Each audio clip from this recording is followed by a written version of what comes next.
പ്രശ്നം രൂക്ഷമായതോടെ തിരുവനന്തപുരം നഗരത്തിൽ പകർച്ചവ്യാധികൾ പടരുന്നതായി ആരോഗ്യവകുപ്പിന്റെ റിപ്പോർട്ട്. ഡെങ്കിപ്പനിയും ഹെപ്പറ്റൈറ്റിസും കൂടുതലായി റിപ്പോർട്ട് ചെയ്യുന്നത് അധികൃതരെ ആശങ്കയിലാക്കിയിരിക്കുകയാണ്. മാലിന്യ നീക്കം നിലച്ച് ഡിസംബറിലാണ് തലസ്ഥാനത്ത് ഈ വർഷം ഏറ്റവും കൂടുതൽ ഡെങ്കിപ്പനി റിപ്പോർട്ട് ചെയ്തത്. ഡെങ്കിപ്പനി പിടികൂടിയവരുടെ എണ്ണം മറ്റു ജില്ലകളെ അപേക്ഷിച്ച് തിരുവനന്തപുരത്ത് വളരെ കൂടുതലാണ്.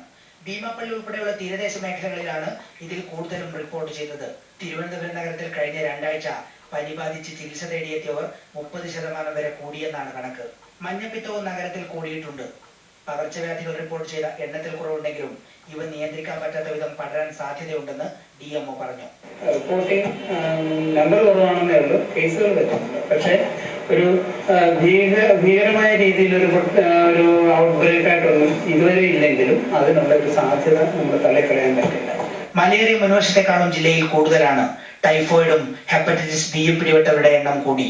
2007 മുതലുള്ള 4 വർഷം ആകെ 23 പേർക്കാണ് ഹെപ്പറ്റൈറ്റിസ് ബി ഉണ്ടായതെങ്കിൽ 2011 മാത്രം 46 എണ്ണമാണ് റിപ്പോർട്ട് ചെയ്തത്. തലസ്ഥാനത്ത് മാലിന്യങ്ങൾ കുഴിച്ചുമൂടുന്നത് ഗുരുതരമായ ആരോഗ്യ പ്രശ്നങ്ങൾ ഉണ്ടാക്കും. മറ്റു ജോലികൾ ചെയ്യേണ്ടി വരുന്നത് കൊണ്ട് നഗരത്തിലെ ആരോഗ്യ പ്രവർത്തകർക്ക് പകർച്ചവ്യാധി തടയാനുള്ള പ്രവർത്തനങ്ങളിൽ പങ്കെടുക്കാൻ കഴിയുന്നില്ലെന്ന ആരോപണവും ശക്തമാണ്. Asianet news, Thiruvananthapuram. News of sports.